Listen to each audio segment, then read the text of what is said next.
the ultimate, whatever you want. Okay, so Kristin, take it away. Have fun. And if you've got your notepads and pens, and she's talking, I'd be writing down. Thank you so much, Todd. Really appreciate it. Craig's perfect week. Who knows Craig's perfect week? Yeah? Does everybody know Craig's perfect week? Everybody should know Craig's perfect week. Because Craig was able to be so successful because of his perfect week. And he was actually running his coaching, running his team, but he also was still coaching, you know, coaching people and everything else. So he had this all done and was able to produce at the and he never gave up being an inside sales agent. You guys know that, right? Ever. He never, ever, until he stopped with his team, he never gave up. 3 days a week, he was an inside sales agent.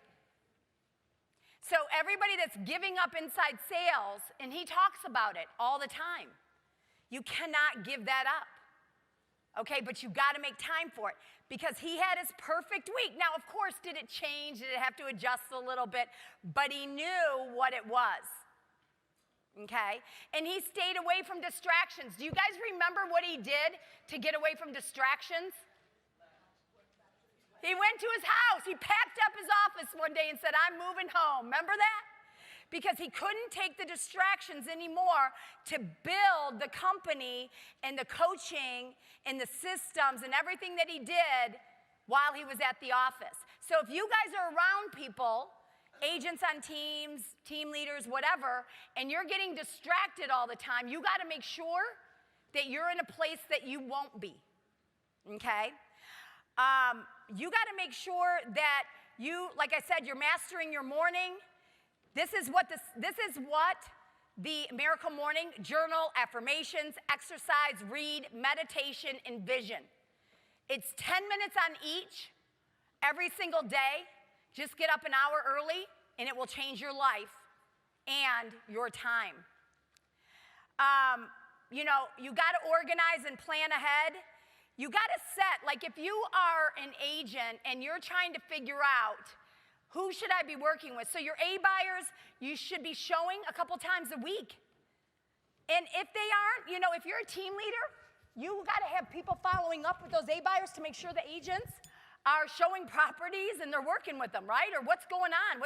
Sometimes they tell your customer service person something different than they're going to tell the agent. But if they said they want to get under contract in December and I go in and your database manager or you, whoever that is, as a team leader is going in and seeing that they haven't seen any properties, do you know that when I'm coaching and when I'm looking at stuff, this is such an issue with almost everybody, is the database management and the lack of follow-up with the team, with the OSAs. So you've got to have a system, and the OSAs have to have a system of the follow-up to find out what is going to motivate them. Sending them follow-up things. Are you sending them as an OSA? And you should know, these are my A, these are my B, these are my C. I'm going to evaluate my buyers or sellers or whatever every single week. Is somebody changing where are they at? I'm going to do a walkthrough video of a house, and I'm going to send it to all these buyers that I think could be interested. I'm going to be reaching out so they think, you know, oh, you know what? I just saw this great house. Let me show it to you. You got to get them. If you aren't getting them to see homes, they're going to leave. Like they're going to go find somebody else who's going to find them a home, guys. I'll never forget. It was Nathan, Clark, and Todd. And Nathan, I don't remember, I kind of remember, but I'm not going to say. His conversion ratio for listings, I don't know if you guys remember this or who was there.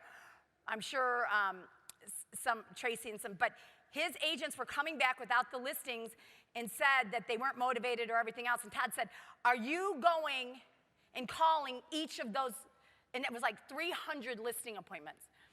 Are you going and calling each person to find out what happened? And he's like, no. He went and found out, and I can't remember the numbers, but I think it was like 50 or 60 or something percent that actually listed or sold through somebody. I mean, it was a crazy amount of number. If you guys need to be making sure that you are following up with the buyers and working with the ones that are ready, okay? Have your breakout blocks, your time blocks, figuring it out, strategic blocks, and just make sure that you're scheduling it all. You know what? Everyone has excuses and we let people steal our time. Make sure we're around like-minded people like ourselves, and we do have families that we need to be around that might not be as positive as we need them to be. You gotta be around people that are motivating and positive. It helps your time, and be around people that you want to be like. You know, always looking at that. You don't have to do everything yourself, and as an agent, you gotta think of how can I close 10 or 15 or 20 deals, okay? You know, a lot of people need to go from 20 to 40 or 40 to 80 deals a year.